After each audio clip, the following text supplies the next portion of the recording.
Before we dive into today's terrifying tale, make sure to hit that like button and subscribe to my channel.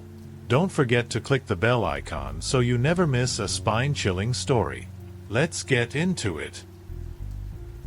The hitchhiker nobody saw. It was just like any other late night. I'd been driving for hours, long after the bars had closed and the streets quieted down. The city of Chicago, usually buzzing with life, was eerily still at this hour. I was exhausted but figured I could squeeze in one more ride before calling it a night. I'd been doing this gig for a while now, driving for a rideshare company, and by now, it all felt like muscle memory. I was about to call it quits when I heard the ping. It was a new ride, the pickup was a bit out of the way, but I didn't mind. More money, right? The app showed the location, a building in a part of town I didn't normally visit. It wasn't the worst area, but it wasn't exactly somewhere I'd choose to hang around in the middle of the night either. Still, I tapped accept, the familiar chime of the notification confirming my next ride. I pulled up to the curb and waited. I sat there for a moment, letting the engine idle while I checked the app again to make sure I had the right location. It seemed fine, but something about it felt off. The door opened, and he stepped into the car. He didn't say much at first. Just a quick hey as he slid into the back seat. He looked normal. Mid-30s, wearing a plain hoodie, slightly unkempt, like he'd been out drinking or just had a long day. But then, almost immediately, the questions started. "Long night?" he asked. His voice wasn't loud, just casual, but something in it felt strange. Almost too familiar, like he already knew what I did for a living, like he had already been watching me for a while. "Yeah, just a few more rides and I'm heading home," I replied, trying to keep it polite. Small talk. It was what you did. But I couldn't shake the feeling that there was something off about him, something that made my skin crawl a little. "You ever get scared doing this at night?" he asked. I laughed nervously. "Nah, I'm used to it." He didn't laugh back. His eyes never left me through the rearview mirror. "You should be careful. You never know who you'll meet, especially in places like this." The way he said it, so flat and unbothered, made my stomach drop. It wasn't that he was threatening me, exactly, but it felt like he was saying more than he should. How did he know what kind of places I usually drive through? I decided to turn the radio on, just for something to fill the silence. But he wasn't done yet. "Where are you from?" he asked suddenly, his voice too calm, too curious. I told him a little about myself, half hoping the small talk would get him to relax. But instead, his questions grew more specific, more personal. "You live alone, don't you?" I froze for a second, my grip tightening on the steering wheel. Yeah, I do." I tried to sound casual. He didn't answer. He just stared at me through the mirror. And that's when it hit me. His gaze wasn't just casual. He was studying me, watching me, almost like he knew things about me that I hadn't shared. I tried to push the thought out of my head. It was late, I was tired, and maybe I was just being paranoid. But as I drove through the empty streets, the feeling of being watched wouldn't go away. I kept my eyes on the road, my knuckles tight on the wheel, but my mind was elsewhere. The questions kept coming. They seemed innocent at first, but there was something in the way he asked them that felt invasive, too deep. He wanted to know things that didn't make sense for someone I'd just met. I shifted uncomfortably in my seat, my heart racing. It felt like I was being drawn into something I wasn't prepared for. Something darker. Something that didn't belong in the quiet hours of the night. And just when I thought things couldn't get worse, I realized something that made my blood run cold. The streets, the night, and even the air itself felt wrong. Too quiet. The usual city noise, cars, sirens, people, was gone. All I could hear was the hum of my engine and the occasional shuffle of his feet behind me. It was like we were the only two people in the city. And somehow, that terrified me more than anything else. As I kept driving, the uneasy feeling from before lingered, twisting and gnawing at me from the inside. The passenger in the back seat hadn't said much more after his last question, but the silence between us was heavy, charged with something indescribable. I focused on the road, eyes darting back and forth between the mirror and the streets ahead. We passed a couple of deserted intersections, and I realized that the buildings seemed darker, shadows creeping up from the corners, looming even in the sparse streetlight. My hands were clammy on the steering wheel, my pulse racing beneath my skin. I couldn't remember the last time I felt this unsettled while driving. "So, where are we headed?" I asked, my voice barely audible. My attempt at breaking the silence felt forced and hollow. The passenger glanced up from his phone, and I caught a glimpse of his profile through the rear-view mirror. His face was expressionless, like he wasn't really paying attention to the road, though, of course, there was nothing for him to see since we were driving down empty streets. "We're almost there," he replied, his tone steady and unfazed. He returned his gaze to his phone, tapping away as if this whole situation was routine. It struck me as strange that someone could be so calm in such a situation, as though they had rehearsed it 100 times before. I checked the app to confirm our destination, and it looked like we were approaching an abandoned industrial park on the outskirts of town. I swallowed hard, my eyes scanning the run-down buildings and empty lots that flashed past my window. It didn't look like anyone lived out here. There were no lights, no signs of life. Just empty, decaying buildings and the occasional scattered trash bag in the road. "Are you sure this is where you want to go?" I asked, more to break the tension than out of actual concern.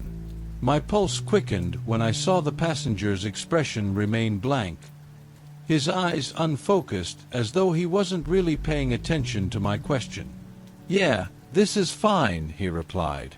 There was no emotion in his voice, just a flat monotone that sent another chill down my spine. We turned down a narrow side street that cut through the industrial park, past rusted chain-link fences and boarded-up windows. I couldn't help but wonder what would happen if I just floored it and sped away. But the passenger hadn't done anything directly threatening, and I couldn't shake the feeling that this would be over as soon as we reached our destination. So I kept driving. As we approached an old warehouse with broken windows and graffiti strewn across the walls, the passenger finally looked up from his phone. He turned his gaze to the road ahead, and I could see something flicker in his eyes, something dark and calculating. "Here we are," I said, my voice barely a whisper. I slowed the car to a stop, my hands trembling as I checked the time on my phone. It was well past midnight now. I glanced back at the passenger, who still hadn't moved, hadn't so much as shifted in his seat. I couldn't help but feel like he was studying me, analyzing me, as though I were a puzzle he needed to solve. "So, this is it?" I asked, trying to keep my voice steady. I forced myself to meet his gaze in the mirror, but his expression remained blank, unreadable. "Yup, this is it," he replied, his tone matter-of-fact. He unbuckled his seatbelt, then turned to face me, his eyes gleaming in the dim light. It felt like there was an extra weight to his gaze, one that pressed down on my chest until it was hard to breathe. I forced myself to break eye contact, looking away and back at the building we had stopped in front of. It was old, abandoned, with bricks crumbling and ivy creeping up the sides.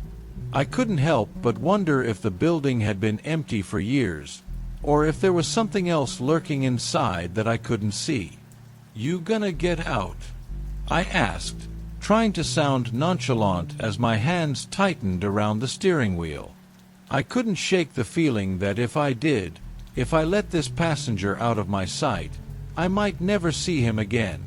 The passenger smiled, a thin, barely noticeable curve of his lips that didn't reach his eyes. He didn't move right away. Instead, he just stared at me for a moment longer before slowly opening the door and stepping out of the car.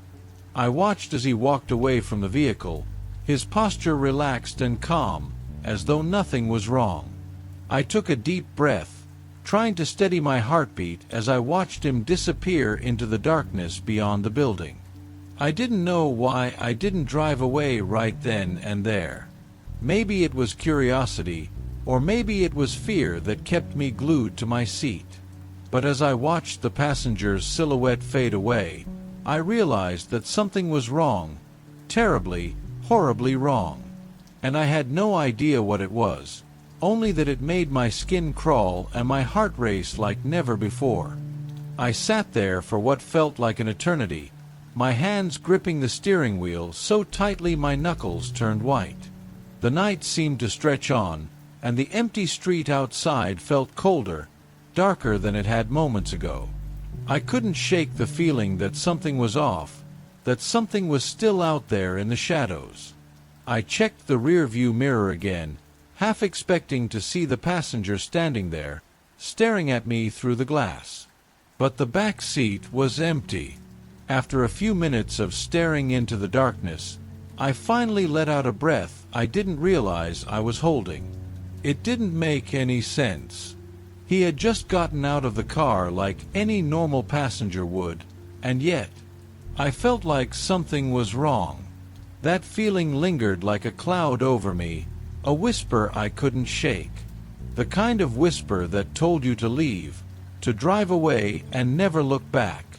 But I didn't. Instead, I checked the app to make sure I'd completed the ride, and I was about to start driving again when my phone buzzed in my hand. It was a message notification from the rideshare company. Just a standard prompt asking for a rating and feedback on the ride. I quickly tapped the notification, my eyes scanning the screen for anything that felt off. Everything seemed fine at first glance.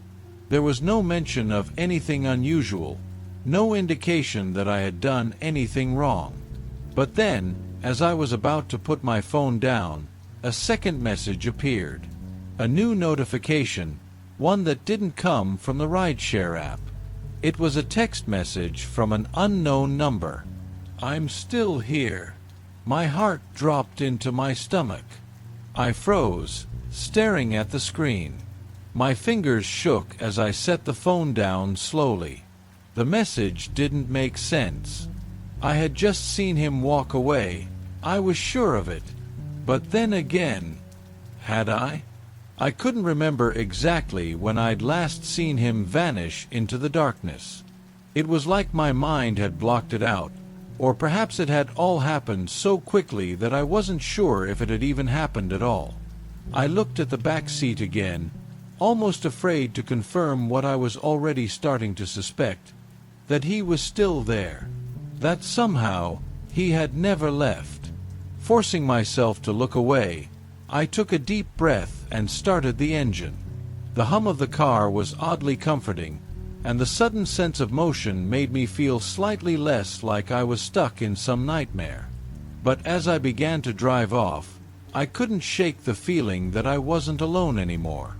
I kept glancing at the mirrors, checking the empty back seat every few seconds. There was nothing there, nothing but the dark, empty road behind me. As I passed the outskirts of the industrial park, I felt the weight of it, the strange heaviness of the situation pressing down on me. Was I just imagining things? Was it paranoia, or was there something else, something real, lurking just out of sight? My stomach churned at the thought, and I turned up the radio to drown out my racing thoughts. The drive felt longer than it had on the way there. It was like the world had shifted, like the normal rules no longer applied. Every streetlight seemed dimmer, every shadow darker. The silence in the car felt suffocating, broken only by the faint hum of the engine and the occasional flicker of the radio. By the time I reached my apartment, I was on edge. My eyes flickered to the mirrors constantly, and my hands were still trembling as I parked the car. It was when I turned off the engine that I realized how quiet everything had become. Too quiet. The usual sounds of the city, distant traffic, people walking outside, were gone. The air felt thick with something I couldn't name. I took a moment before getting out of the car, checking the back seat one last time. Nothing. There was no one there. But even so, I couldn't shake the sensation that I wasn't alone. The hairs on the back of my neck stood up as I opened the door. And that's when I heard it. A sound so faint I almost thought I imagined it. A tap. A light tap against the window. I turned slowly, dread pooling in my stomach as I looked out the side window. There, standing in the shadows, was the passenger. His face was half hidden, but I could see enough to know that he wasn't smiling anymore. His expression was different. Something about it was wrong, far too still. His eyes, though distant, locked onto mine, and for a moment I felt a bone-chilling sense of recognition. It was as though I knew that face from somewhere, but I couldn't place it. And then he tapped again, a little louder this time, the sound reverberating in my skull. I slammed the car door shut, locking it immediately, but I couldn't take my eyes off him. He didn't move, he just stood there, staring at me, as if waiting for something. Or maybe he was daring me to do something. My mind was racing, but all I could do was sit there in the car, heart pounding, trapped between the strange, familiar feeling and the unsettling reality that something was terribly wrong. I sat there, frozen, watching him from the safety of the car. His figure remained motionless, standing just out of the reach of the dim streetlights, his face obscured in shadows. Every instinct screamed at me to drive away, to get as far from this unsettling figure as possible. But I couldn't move. My body felt paralyzed, my hands glued to the steering wheel. The fear was like a physical weight, pressing down on my chest, suffocating me. Then, just as I was about to break the stillness by driving off, my phone buzzed again. A text message. I hesitated, staring at the screen, my stomach twisting. I didn't want to check it. I didn't want to see what else could possibly come my way tonight. But I had no choice. My hands shook as I unlocked the phone, and I forced myself to read the message. "I'm still here." The words sent a chill through me. My heart skipped a beat, and I dropped the phone on the passenger seat, as if that could somehow stop it from being true. I wanted to believe it was a prank, just some sick joke from a friend, or even some automated message from the app itself. But something deep inside me told me that wasn't the case. I stared at the rearview mirror, willing myself to look away from the passenger seat, but I couldn't. I was drawn to the reflection, as though some invisible force was pulling my gaze back there. The back seat was empty, but it didn't feel empty. Not anymore. It felt wrong. Too quiet. Too still. I glanced out the side window again. The figure was still there, standing just outside my car, unmoving. His face was slightly more visible now, but it didn't bring me any comfort. His expression was unreadable, distant, as though he was waiting for something, waiting for me to make a move, or maybe for me to crack under the pressure of his gaze. It felt like an eternity passed before I finally snapped. I couldn't take it anymore. I started the car, the engine roaring to life, and with trembling hands, I shifted it into drive. The tires screeched as I tore out of the parking lot, not daring to look back. The streetlights blurred as I sped through the quiet neighborhood, trying to put miles between me and whatever was happening. But the more I drove, the worse it felt. The unease that had settled in the pit of my stomach began to spread through my entire body. I kept looking in the rearview mirror, terrified of what I might see, but the back seat remained empty. For a few moments, I thought maybe I was overreacting. Maybe it was just the stress of the night, the weirdness of the situation clouding my judgment. Maybe it was just my imagination running wild. But then, as I turned down a dark side street, I saw the headlights of a car behind me, creeping up in my rearview mirror. My heart stopped. It was him. The same figure, in the same position, standing in the street, watching me drive away. But how? How had he gotten there so fast? I slammed on the brakes, the car screeching to a halt, and I turned around in my seat, scanning the street. There was no one there. The road was empty. The eerie quiet had returned. But the headlights, they weren't just in my rearview mirror anymore. They were right outside my window, blinding me. I couldn't see anything beyond the harsh glare, but I knew that something was out there, something watching me. A sharp, sickening thud against the window broke the silence, and I jumped, my heart hammering in my chest. I turned to the side and saw him again. He was right there. His face was pressed against the glass, his eyes wide open, staring directly at me. His lips weren't moving, but I could hear him, clear as day. "I told you I was still here." A cold shiver ran down my spine, and I couldn't breathe. My body went cold, like the warmth had been sucked out of me all at once. I pressed my foot down on the accelerator, jerking the car forward, trying to get away, but the headlights followed, as if they were attached to me, as if they were chasing me. Every time I looked in the rearview mirror, I saw him, standing in the same spot, just a little closer each time.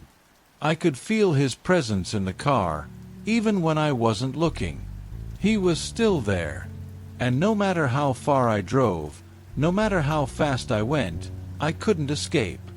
I don't know how long I've been driving.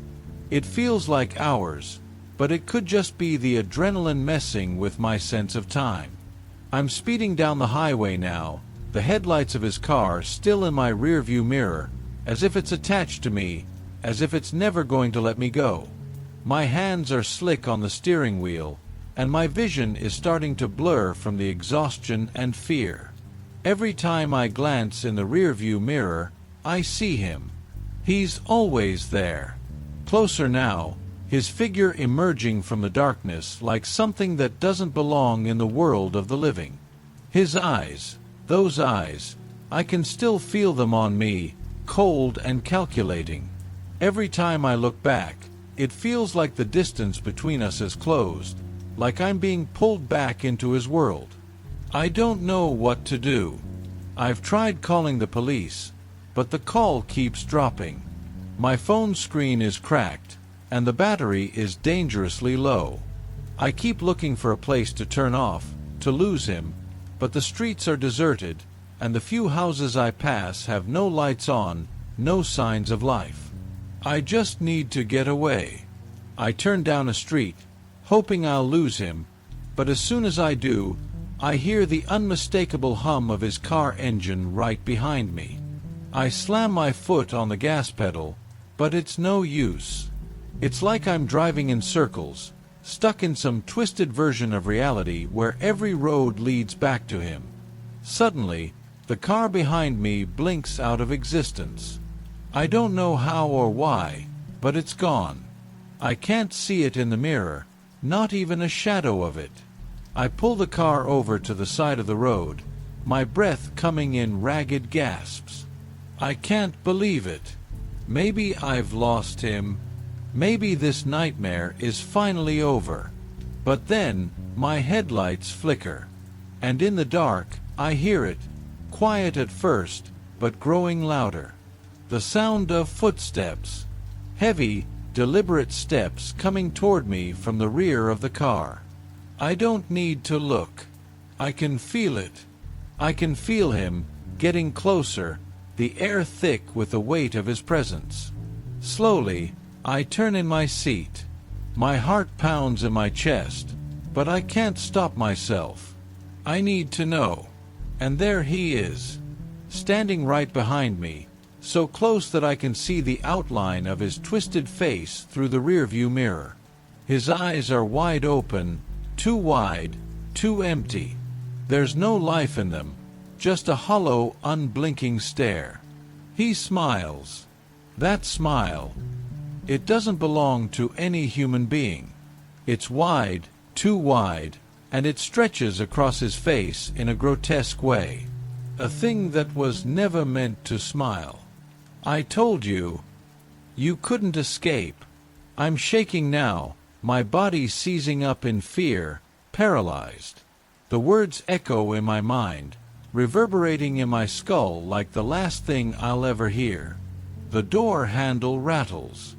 I don't know how he's doing it, but he's trying to get in. I lock the door, but I know it won't stop him. It won't stop whatever he is. He's not human. He never was. I try to start the car, but it's no use. The engine is dead. I am trapped. The footsteps are getting louder, closer, each one dragging me deeper into the nightmare. I feel him right behind me now. His breath is on the back of my neck, cold and suffocating. My skin crawls. I turn around, desperate to do something, anything, but there's nothing I can do. I'm not alone anymore. He's here. And this time, there's no escape. Visitor on the balcony. It started with something small, something I could easily dismiss. Every morning, when I pulled back the curtains to let the sunlight into my bedroom, I noticed faint footprints on the floor of the balcony. At first, I didn't think much of it. Maybe some dust or debris blown in from the wind. After all, I lived on the third floor of an old apartment building in Portland, Oregon.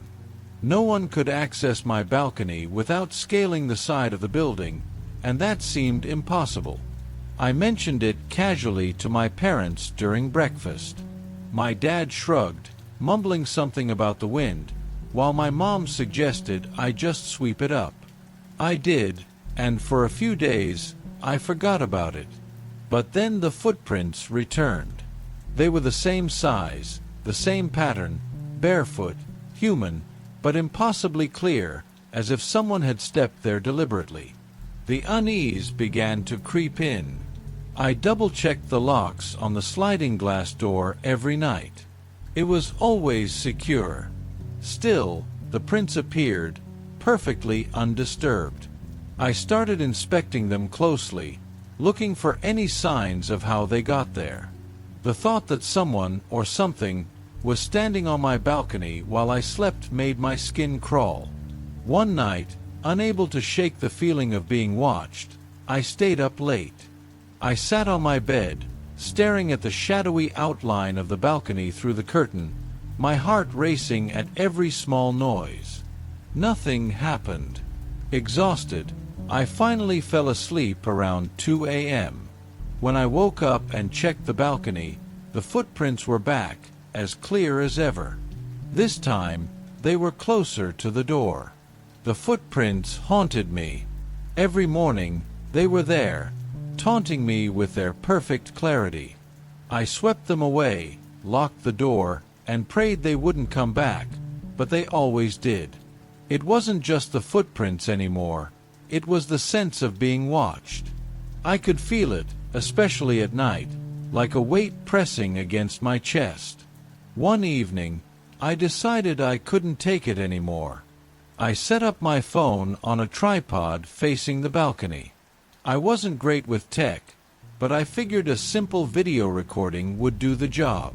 If someone, or something, was getting onto my balcony, I was going to catch them. I hit record and crawled into bed, my nerves frayed. Every creak of the building made me jump. I stared at the faint glow of my phone until my eyelids grew heavy, and eventually, sleep won. The next morning, I bolted upright and grabbed my phone with trembling hands. The recording was still going.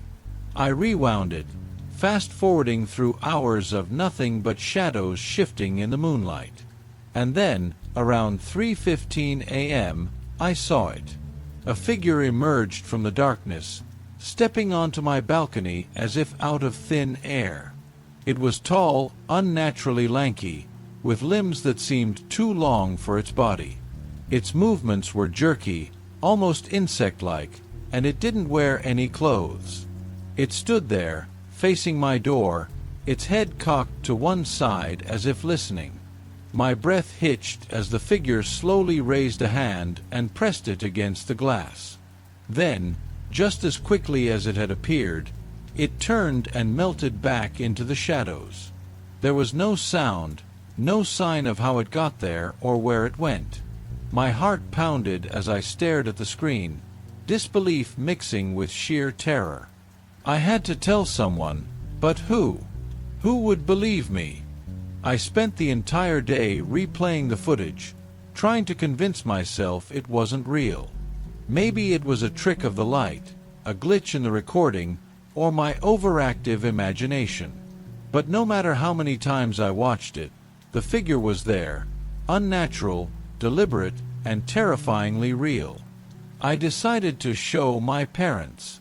I needed them to believe me, to help me figure out what to do. Over breakfast, I nervously explained what I'd seen, my voice shaking. My dad, ever the skeptic, laughed it off, saying it was probably some weird lighting effect or a prank. My mom looked concerned but didn't seem convinced either. "Sweetheart, maybe you're just stressed," she said gently. "You've been staying up late a lot. Your mind can play tricks on you when you're tired." I felt a surge of frustration. I knew what I saw. It wasn't a hallucination, and it certainly wasn't stress. But their dismissal left me feeling more alone than ever. If they didn't believe me, who would? That night, I decided to stay awake again, this time armed with a flashlight and a baseball bat. I turned off all the lights, leaving the curtains slightly open so I could see the balcony. Hours passed, and nothing happened. I started to feel ridiculous, like maybe my parents were right. But then, just after 3 a.m., I heard it, a faint tapping sound. My heart stopped. The tapping came again, louder this time, like nails lightly rapping against the glass. I froze, clutching the bat so tightly my knuckles turned white. Slowly, I turned my head toward the balcony door. Through the thin gap in the curtains, I saw it, the same figure from the video. It was standing there, its hand pressed against the glass, its head tilted in that unnerving way, as if it could sense me. I couldn't move. I couldn't breathe. It leaned closer, its face nearly touching the glass, and I realized something that made my stomach drop. It didn't have eyes. Just hollow, dark sockets staring into my room. And then, as if it knew I was watching, it smiled. I couldn't breathe. The smile, it wasn't a human smile. It stretched too wide, far beyond what should have been possible. Its lips curled back, revealing sharp, jagged teeth that seemed to glisten in the dim light. I wanted to scream, but the sound caught in my throat. I was paralyzed, locked in place, my eyes glued to the figure standing on my balcony, inches from the glass.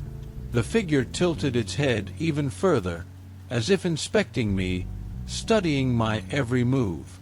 Its skin, if you could even call it that, was pale and stretched tight, like it was too thin to cover the bones beneath. It didn't move, didn't make a sound, just stood there, staring, smiling that grotesque smile. I don't know how long I stayed there, frozen in fear, but eventually I found the strength to pull myself back. Slowly, I reached for my phone, my fingers trembling as I hit record. My hands were slick with sweat, and my breath was coming in short, frantic gasps. I didn't know what else to do. I needed proof, something to show anyone, anything to make this nightmare stop. But just as I began to lift the phone to my face, the figure stepped back. Not slowly, not hesitantly, but quickly, almost too quickly, like it had been waiting for me to react. The tapping stopped. The smile disappeared. And for a brief moment, I thought maybe it was leaving, maybe I was safe. But then, the worst thing happened. The figure looked up. Not at the glass, not at the door, but directly at the window I was hiding behind. My heart stopped as I realized it knew I was there. It knew I was watching. A chill ran through me, colder than anything I had ever felt. It was like the room itself was draining all warmth, leaving only the suffocating grip of terror. The figure raised its hand again, but this time it wasn't to the glass. It was raised towards the window. My mind screamed at me to run, to get out of the room, but my body wouldn't listen. I watched as it extended its hand towards the glass, the long, twisted fingers reaching for me. Then it tapped once. Just once. The sound was soft, almost gentle, but the meaning behind it was clear. It wasn't leaving. It wanted to come in. I couldn't take it anymore. I bolted out of my room, slamming the door behind me, my heart racing in my chest. I could hear my breathing echoing in my ears, loud and panicked, but I couldn't stop. I grabbed my phone again and tried to call my parents, but my hands were shaking so violently I couldn't even unlock the screen. My entire body felt like it was on fire, and I realized just how stupid I had been. I had no idea what I was dealing with, no idea how to stop it. Then, just as I was about to collapse on the floor in desperation, I heard something. A soft whisper, barely audible, but unmistakable. It was coming from behind the door. "Let me in." I couldn't move. The whispering voice behind the door chilled me to my core. It was so soft, yet it felt like it was resonating inside my skull, wrapping around my thoughts, twisting them. "Let me in." The words were so simple, yet they carried a weight I couldn't comprehend. My mind raced. Should I call the police? Should I scream? I couldn't do either. I couldn't even bring myself to move. I was trapped in that moment, frozen with fear, my back pressed against the wall as I stared at the door, hoping, praying that it wouldn't open. But I knew, deep down I knew, that it would. That voice, that presence, it wasn't going away. I managed to gather just enough courage to inch away from the door. Slowly, I tiptoed to my window. I had to see if it was still out there. I pulled back the blinds just a sliver and peered outside. The balcony was empty. But the moment I looked away, I heard the tapping again. Tap. Soft and slow. Tap. The sound was unmistakable. It was coming from the glass, from the exact spot where that thing had stood moments ago. I turned around and gasped. It wasn't just on the balcony anymore. It was right there, pressed against the window, its grotesque face just inches from mine. The same twisted smile stretched across its face, eyes gleaming with a hunger I couldn't even begin to understand. The fingers were now splayed out against the glass, the nails long and sharp, scratching lightly at the surface as if it were testing the strength of the barrier between us. It was waiting for me to open the door, waiting for me to let it in. I backed away slowly, my legs like jelly beneath me. There had to be a way out of this. There had to be something I could do. I searched frantically for my phone again, praying to find a signal, but it was useless. The screen was dead. My heart was hammering in my chest, and I could feel my breath coming in sharp, desperate gasps. The tapping continued. I knew I had to make a choice. Stay trapped in here, isolated, with that thing outside, or do something, anything, to get away. But I couldn't think straight. My mind was foggy, overwhelmed by fear. Then, the worst thing happened. The thing on the balcony smiled wider. Its mouth opened just a little too much, too unnaturally, and I saw it then, its teeth long and jagged, glistening in the dim light. It whispered again, but this time I couldn't make out the words. All I heard was a guttural, low sound, like it was trying to communicate, trying to entice me to open the door. I was losing it. I couldn't stay in this apartment any longer. I grabbed the nearest thing I could, a heavy lamp, and threw it against the window, hoping it would shatter. But the glass didn't break. It didn't even crack. It was as if the thing outside had protected it. That's when I realized there was no escaping. Not by running. Not by hiding. It was here for me, and there was nothing I could do to stop it. I slowly turned toward the door, knowing that the tapping would follow, knowing that whatever that thing was, it would never let me go. And then, the most terrifying realization of all hit me. The tapping had stopped, but the whispering had started again. The alarm that didn't ring. I woke up to the sound of my daughter calling for me, her voice carrying a note of confusion that immediately put me on edge. It was still early, the kind of gray light filtering through the curtains that makes you question if it's morning or some liminal space between night and day.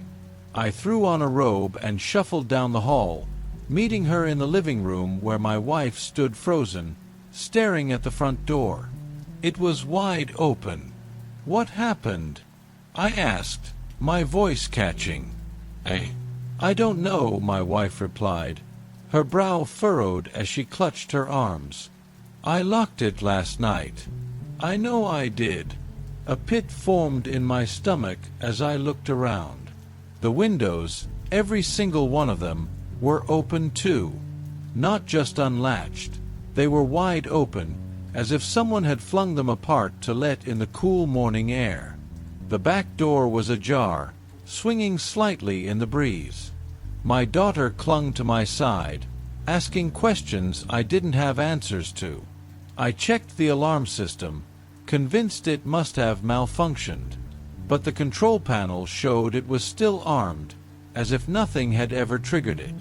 That didn't make sense. The system was supposed to go off the moment any door or window was breached. Yet here we were, every point of entry in our house open and vulnerable, and not a single beep or buzz had sounded. "Maybe it's a glitch," I offered weakly, trying to calm my wife. Her eyes darted to me, filled with doubt. "Glitches don't do this," she said. "We searched the house, room by room, checking closets, under beds, behind doors. There was no one there. Nothing was missing either. No signs of a robbery, no objects out of place. It was like the house had opened itself in the middle of the night, inviting the outside world in." By the time we sat down to breakfast, the tension was palpable. We tried to laugh it off, calling it a bizarre coincidence or a rare malfunction of the alarm. But deep down, I couldn't shake the feeling that we weren't alone last night. My wife cleaned up the dishes in silence, and my daughter sat quietly, unusually subdued. Later that morning, I went outside to check for footprints or any sign that someone had been on our property. The dew on the grass was undisturbed. It was as though whoever or whatever did this had simply vanished into thin air. That night, I triple-checked everything. Every door, every window. I made sure the locks were secured, and I even tested the alarm system twice to confirm it would go off if triggered. My wife watched me from the living room, her arms crossed, a deep line etched between her brows. Neither of us wanted to say it, but I could tell we were both shaken by what had happened. After putting my daughter to bed, I sat in the darkened living room, sipping a cup of coffee and staring out the window into the yard. The night felt heavy, like something was pressing down on it, suffocating the usual quiet calm. Every creak of the house made my skin crawl. Around midnight, I heard it, a faint tapping sound. It was soft, rhythmic, like fingers brushing against glass. I froze, holding my breath, trying to pinpoint where it was coming from. The sound seemed to move, first at the back door, then to the kitchen window. "Did you hear that?" my wife whispered, stepping into the room. Her face was pale, her eyes wide. I nodded, holding up a hand to signal for her to stay quiet. Slowly, I moved toward the kitchen, my heart pounding so hard it felt like it might burst. The tapping stopped as soon as I got close, and when I flipped on the light, there was nothing there. The window was locked tight, and the yard was empty. "It's probably just the wind," I said, though I didn't believe it for a second. I stayed up for hours after that, staring at the screens of the security cameras on my phone. Everything looked normal. No movement, no shadows. But when I finally went to bed, something didn't sit right with me. The next morning, I reviewed the footage from the night before. At first, it seemed fine. The yard was still, the street quiet. But then, around 11:58 p.m., I saw it, a shadow. It darted across the backyard, too fast and too shapeless to be a person, but too deliberate to be a trick of the light. I rewound the footage, watching it over and over again, trying to convince myself it was just an animal or a glitch in the recording. But deep down, I knew it wasn't. Something had been out there, something that didn't belong. When I showed the footage to my wife, her face went pale. "What is that?" she asked, her voice trembling. "I don't know," I admitted. "But it's not just us imagining things. Something's out there." That night, I couldn't sleep. Every noise, every shadow felt like a threat. And as I lay there staring at the ceiling, I couldn't help but feel like whatever was outside was waiting for the right moment to come back. The third night felt heavier, darker somehow. I couldn't shake the unease that clung to me all day. Even the air in the house seemed stifling, like it was charged with something unseen but potent. I kept my phone on me at all times, compulsively checking the security cameras, but nothing seemed out of place, at least not during the daylight. After putting my daughter to bed, my wife and I sat in the living room, trying to act normal. She suggested watching a movie, something light-hearted to distract us. But neither of us could focus. Every creak of the house, every faint sound outside, pulled our attention away. Around midnight, it started again. A soft tapping, but this time it was louder, more deliberate. It was coming from the living room window. My wife froze, her eyes wide, clutching my arm. "Do you see anything?" she whispered.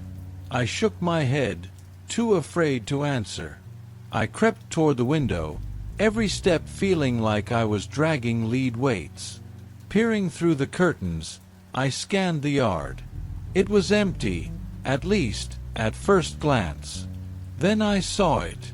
A figure, just at the edge of the tree line. It wasn't moving, just standing there, perfectly still. My stomach dropped. It didn't look like a person, not entirely. It was too tall, its outline too irregular. I closed the curtain quickly, my breathing shallow. "There's someone out there," I whispered to my wife. "What do we do?" she asked, her voice trembling. "I'm calling the police," I said, fumbling for my phone. As I dialed, the tapping started again, this time at the back door. My wife jumped, clutching her mouth to stifle a scream. I moved quickly to the kitchen, my heart racing, and flipped on the backyard light. Nothing. The yard was empty, the trees still. The figure I had seen before was gone. The operator's voice on the other end of the line startled me. I quickly explained the situation, and they promised to send an officer to check the area. I hung up and returned to the living room, trying to reassure my wife. Minutes felt like hours as we waited. My eyes darted between the windows, expecting to see something, anything, move. When the police arrived, they searched the property thoroughly, but there was no sign of anyone. "Probably just a prank," one of the officers said, but his tone wasn't convincing. After they left, I locked everything again, double-checking the alarm. My wife and I didn't sleep that night, staying on high alert. Around 4 a.m., just as the first light of dawn began to creep through the windows, the house fell silent. But even in the quiet, I couldn't shake the feeling that whoever, or whatever, had been outside wasn't gone. It was waiting, watching, and it knew we were afraid. The next night, I couldn't pretend anymore. Something was happening, something we couldn't explain. I spent the day installing more cameras, covering every angle of the house. My wife suggested we leave, stay at a hotel for a few nights, but I refused. "This is our home," I told her, trying to sound braver than I felt. "We can't just run every time something strange happens." Deep down, I wasn't sure if I believed that. As night fell, I stationed myself in the living room, surrounded by monitors displaying live feeds from the cameras. The house was quiet, unnaturally so, like even the walls were holding their breath. Just after midnight, the motion detector pinged. My heart jumped as I stared at the screen. The camera facing the backyard showed a dark figure standing by the fence. It was tall, impossibly so, its limbs unnaturally long and thin. I grabbed my phone and called the police, my voice trembling as I explained the situation. While waiting, I kept my eyes glued to the screen. The figure didn't move, didn't flinch. It just stood there, as if it were daring me to come outside. Then the front porch camera caught movement. My stomach dropped as I switched the feed. Another figure, identical to the first, was standing by the porch steps, staring directly into the camera. "What the hell?" I whispered, my hand shaking so badly I almost dropped my phone. My wife came rushing into the room, panic written all over her face. "What's happening?" "They're here," I said, my voice barely audible. "Two of them," she gasped, clutching the back of the couch for support. The police arrived moments later, their lights flashing as they searched the property. But just like before, there was no one there. The figures were gone, leaving no trace behind. The officers stayed for a while, trying to reassure us. "It could be a glitch in the cameras," one of them suggested. "Or someone messing with you. Let us know if it happens again." I didn't have the energy to argue.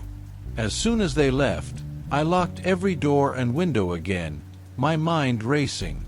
Later, as I reviewed the footage, I noticed something I hadn't seen before. At exactly 12:15 a.m., the figures appeared, one in the backyard, the other on the porch. But before the police arrived, they didn't walk away or fade into the darkness. They simply vanished, as if they were never there. My wife begged me to leave, but I couldn't. I needed to understand what was happening. I needed to know why these things were targeting us. But more than anything, I needed to know what they wanted. That final night was the breaking point. The air in the house felt heavy, suffocating, as though the walls were closing in on us. My wife refused to go to bed, instead curling up on the couch with a blanket, her eyes red and swollen from crying. I sat beside her, clutching the phone in one hand and a flashlight in the other, waiting for something, anything, to happen. At exactly 12:15 a.m., the motion detector pinged again. My stomach twisted into knots as I glanced at the monitor. The backyard camera showed the tall figure once more, standing closer to the house than ever before. Its distorted frame seemed to shimmer, as though it weren't entirely solid. Then the porch camera lit up. Another figure, identical to the one in the backyard, was back on the steps. But this time, it wasn't alone.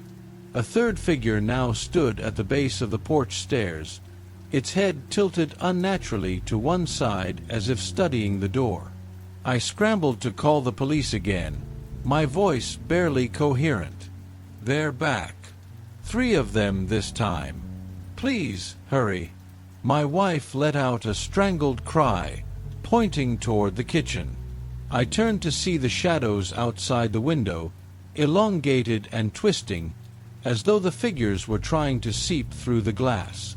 Suddenly, the lights in the house flickered and went out, plunging us into darkness. The only illumination came from the monitors, casting an eerie glow on our terrified faces. And then, the tapping started. Not just on the windows or the back door, but all around us, walls, ceilings, even the floor. A slow, deliberate rhythm that felt like a countdown. "They're inside," my wife whispered, her voice barely audible over the sound. I grabbed the flashlight and shone it toward the hallway. The beam landed on something at the far end, a shape that shouldn't have been there. It was tall, impossibly tall, its limbs stretching out like shadows come to life. "Stay here," I told my wife, though my legs felt like they'd betray me with every step. As I moved closer, the shape seemed to dissolve into the darkness, retreating further down the hall. The tapping grew louder, more frantic, like it was chasing me. I reached the bedroom and froze. The closet door was wide open, though we'd closed it earlier. Inside, I saw something that made my blood run cold. A camera, one that didn't belong to us, was set up on a tripod, its lens pointed directly at the bed. Before I could react, the flashlight flickered and died. The tapping stopped, replaced by a deafening silence. I stumbled back into the living room, desperate to get to my wife. But when I returned, the couch was empty. "Jessica," I called out, my voice breaking. There was no answer. The police arrived minutes later, but it felt like an eternity. They found me standing in the living room, shaking, unable to explain what had happened. They searched the house and the property, but there was no sign of my wife, no sign of the figures. And when I tried to show them the footage from the cameras, I discovered that the files were corrupted, all except one. It was from the porch camera, taken just moments before the lights went out. The video showed the 3 figures standing motionless. Then, one of them turned its head toward the camera, and for the first time, I saw its face. Or rather, my face. It smiled, and the screen went black. To this day, I don't know what happened that night or where my wife went. But I know one thing, those things weren't human. And they're still out there, waiting, watching. And I can feel their eyes on me every time the clock strikes 12:15.